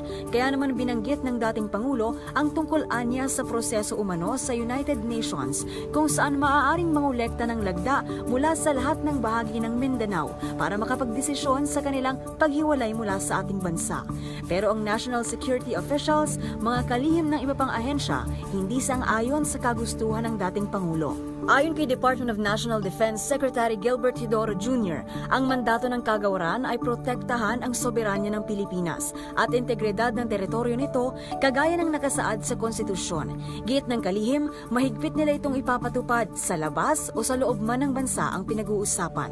Sinabi rin ni Interior Secretary Benhur Abalos na dapat ay manatiling nagkakaisa at hindi nahahati ang Pilipinas para masiguro ang kapayapaan at pag-unlad sa Mindanao. Dagdag pa ng kalihim, hindi raw sagot ang paghiwalay nito mula sa bansa sa mga issue o problemang kinakaharap ng Mindanao. Samantala, mariin ding kumontra ang Department of Justice sa gustong mangyari ng dating Pangulo. Giit ni DOJ Secretary Boying Remulla, tutol ito sa anumang tangkas sa pagsira ng territorial integrity ng bansa. Nagsalita rin tungkol sa issue si Budget and Management Secretary Amina Pangandaman at anya, maayos ang kinabukasan para sa Mindanao at kumpiyansa raw ang kalihim sa pag-unlad ng rehiyon hanggat nananatiling nagkakaisa ang bansa. Mula sa kauna-unahan sa Pilipinas, DZRH, ito si Pamela Adriano. Tuloy-tuloy sa pagbabalita, tuloy-tuloy sa serbisyo. Sama-sama tayo, Pilipino. Magandang umaga, Pilipinas! Diretso na tayo sa balita naman mula sa Malacanang. First Lady Liza Araneta Marcos sinabing may class ang mga Pilipino, kaya hindi dapat ginagawa ang paninira. Buong detalye, RH14, Leth Narciso. Leth. Walang lugar sa bagong Pilipinas ang paninira at masasakit na salita. Sinabi ito ni First Lady Liza Araneta Marcos sa kanyang talumpati sa paglulunsad ng Medical Laboratory Services Program sa La Union. Ayon sa unang ginang, hindi na uso ang paninira, pambabatikos at mapanakit na mga salita. May klasaan niya ang mga Pilipino, mayaman man o mahirap. Matatandang idinawit ni dating Pangulong Rodrigo Duterte ang First Lady sa usapin ng People's Initiative. Tinawag rin ng dating Pangulo na drug addict si Pangulong Ferdinand Marcos Jr. habang ang anak nitong si Mayor Baste ay nanawagan ng resignation ng presidente. Ito ang unang pagsasalita sa publiko ni First Lady Lam matapos ang sunod-sunod na mga banat kay PBBM. Para sa kauna-unahan sa Pilipinas, DZRH, ito si Leth Narciso, tuloy-tuloy sa pagbabalita, tuloy-tuloy sa serbisyo, sama-sama tayo, Pilipino. Maganda! Umaga, Pilipinas! Ang bilis ng oras, 13 minuto na lang, alas 6 na. Ising natin. Maganda din kasing tulog natin. Naka-ultabayo eh. Ano nga ba ang ultabayo? Ang ultabayo po ang kauna-unahang postbiotic food supplement na ngayon po ay nire-recommenda ng mga doktor at rehistado sa Food and Drug Administration. Anong ginagawa ho ng ultabayo? Ang ultabayo po ay tumutulong sa atin hindi lang para ma-boost yung ating immune system, kundi para ma-achieve natin ang magandang tulog. Yung pang stage 4 ng tulog. Kasi yung mga panahon na yan, ang ginagawa naman ng utak, dinidetoxify ang ating sistema ng katawan. Kaya pagising mo natin, magandang ating mood, magandang ating glow, magandang tingin natin sa ating sarili sa salamin. Kaya masaya tayo. Ayan, nalalabanan po natin ang depression at iba pang mga karamdaman. Kaya para ho sa mga gustong magkaroon ng magandang gising, mag-ultabayo. Kung may mga katanungan ho kayo tungkol po sa ultabayo, ang kauna-unahang postbiotic food supplement ng Pilipinas, mag-text ho kayo sa 0917-110-6580. Ang ultabayo ay available sa Lazada at Shopee. Siguraduhin lamang ninyo na yun ay galing sa Theoxis Health Ventures. O di kaya pumunta ho kayo ng Mercury, Amesco Drug sa Davao at Cotabato, o di kaya sa John's Pharmacy sa Zamboanga, sa Pasmed Pharmacy, dyan po naman sa Laguna. Ultabayo, kaagapay ho ninyo sa panahon ng medyo stressful na buhay. Maganda umaga, Pilipinas! Kabilis ng oras, Meron na lamang ho tayong 9 na minuto bago mag-alas 6. Gising na ho, bango na! Balita mula sa Kamara, panukalang i-reconfigure ang National ID bilang pamalit sa Senior Citizen ID at booklet. Sabay sinusulong po sa Kamara. Buong detalye, RH12, Manang Milky Rigunan. Manang Milky. Dapat hanapan ng paraan ng gobyerno na ma-reconfigure ang PhilSys on National ID. Ito ang apela ni Senior Citizen Party List Representative Rodolfo Ordanes kung pwedeng tugunan ng Philippine Statistics Authority at iba pang concerned government agencies dahil ito ang panawagan na mga senior at person with disabilities. Sa impormasyon ni Ordanes, mas makabubuting ma-reconfigure para magkaroon ng secure at verifiable ID, database at QR code para sa kanilang hanay. Layunin din niya nito na mas mapadali ang pagtukoy sa kanila gamit ang national ID at hindi nakakailanganin pang magpresenta ng hiwalay na senior citizen o PWD ID at booklet sa kanilang transaksyon. Dagdag pa ni Ordanes, isama ng PSA sa kanilang 2025 proposed budget ang kakailanganin pondo para masaayos at ma-adjust ang PhilSys ID para sa mga senior at PWD. Para sa kauna-una sa Pilipinas, DCRH, ako si Milky Regunan. Tuloy-tuloy sa pagbabalita, tuloy-tuloy sa serbisyo, sama-sama tayo, Pilipino. Maraming salamat, Ms. Milky Regunan. Samantala, 2 drug suspect na nahulihan ng halos kalahating milyong pisong halaga ng shabu sa Caloocan ay ininguso ang kanilang supplier, RH23 Edwin Duque. Edwin? May lead na ang Caloocan na pulis sa supplier ng Manoy Shabu. Makarang ingos ito ng 2 lalaking naaresto sa ikinasal na bypass operation na nagresulta ng pagkakakuha ng 72.4 gramo ng shabu na nagkakahalaga ng 492,320 pesos. Ganun pa man ay naharap pa rin sa kasong paglabag itong suspect sa Section 5 and 11 Republic Act 9165 ng Caloocan na pulis. Ay dito kay Police Colonel Ruben Lacuesta na ang naaresto na sina alias Jover at isang alias Anthony ng Tambalon o Lungsod at alias Jet ay residente ng Barangay 185 at ang isa naman ay Barangay 59 at Barangay 69. Ay nakipagtransaksyon naman ito sa Alley 1 sa First Avenue sa Barangay 120 Caloocan kung saan ay naaresto ng mga nakasibilyang pulis na nagpapanggap na bibili ng shabu. Naniniwala ang opisyal na may malaking sindikato ng droga ang nagbabagsak sa mga ito na siya ngayong tinatrabaho ng mga otoridad. Wala pa rin sa Caloocan, ako pa rin sa RS23.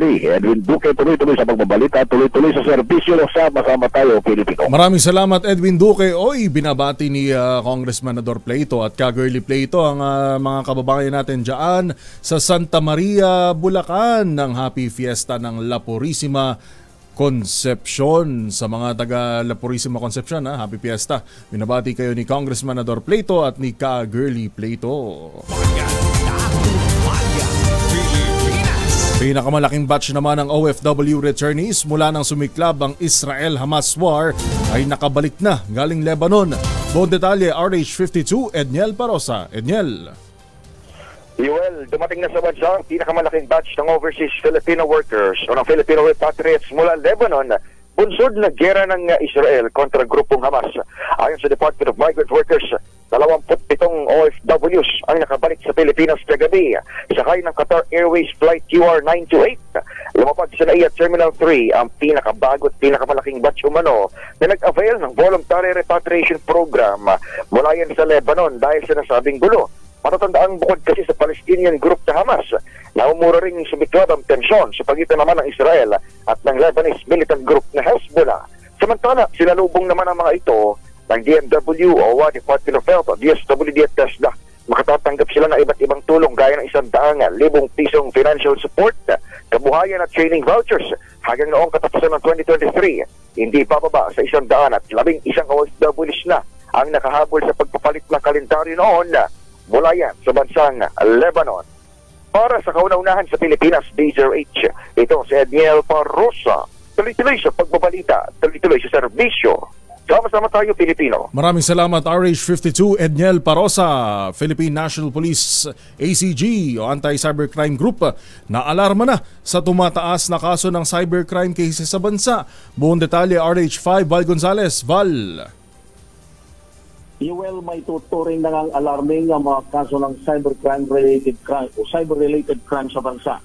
Ayon kay PNP Public Information Office Chief at Spokesperson, Police Colonel Jean Fajardo, hindi na nawawalan ng ganitong mga reklamo ang pulisya kada araw. Wala na aniyang pinipili ang mga online scammers dahil hindi lamang mga ordinaryo at mahihirap na mamamayan ang kanilang binibiktima, kundi pati mga mayayaman, negosyante at mga kilalang personalidad. Dahil dito ay sinimulan na rin ng PNP ang pagsasanay ng kanilang mga tauhan sa mga himpilan ng pulisya para sa pag-imbestiga ng mga krimen na nangyayari online. Sa report ng PNP ACG, ay na 12% ang itinaas ng cybercrime cases kumpara noong nakalipas na taon. Para sa kauna-unahan sa Pilipinas, DCRH Chakunatan Val Gonzales, tuloy-tuloy sa pagbabalita, tuloy-tuloy sa serbisyo. Sama-sama tayo, Pilipino. Maraming salamat, RH5 Val Gonzales. Masyado hong mataas yun, yung itinaas ng cybercrime cases natin. Bagamat medyo mababa yung numero, masasabi nating medyo mababa pa, pero tuloy-tuloy ho yung pagtaas nito eh. Kaya hindi lang ho natin napapansin na dumarami na yung ating mga, lalo na ho sa ating mga anak, sa mga kabataan na nabibiktima ho ng binabanggit ho natin kanina sa balita natin ng mga predators. Kaya lalong dapat tutukan ito hong mga lumolobong kaso ng cybercrime cases sa bansa. Maganda! Umaga Pilipinas! May pasok ho Webes pala ho tayo ngayon, February 8, 2024 at bukas pa at sa Sabado ang special non-working holiday. Kaya sa mga hindi pa nakakapag-agahan, sa mga hindi pa nakapagluluto ng breakfast na kanilang mga anak, hindi pa nakakabangon, hindi pa nakakapag-prepare sa trabaho at sa eskwela, abay, gising-gising na ho. Gising na, bangon na! Maganda! Umaga Pilipinas!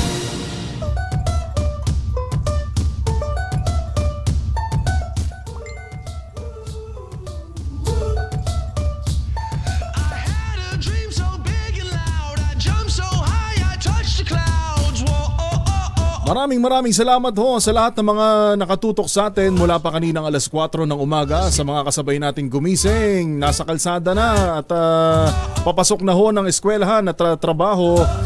Maraming salamat po sa pagtutok sa Magandang Umaga Pilipinas. Sa pangalan po ni Kuya Angelo Palmones, hanggang bukas, ito po si Yuel Reyes dito sa Magandang Umaga Pilipinas. Maganda! Umaga Pilipinas!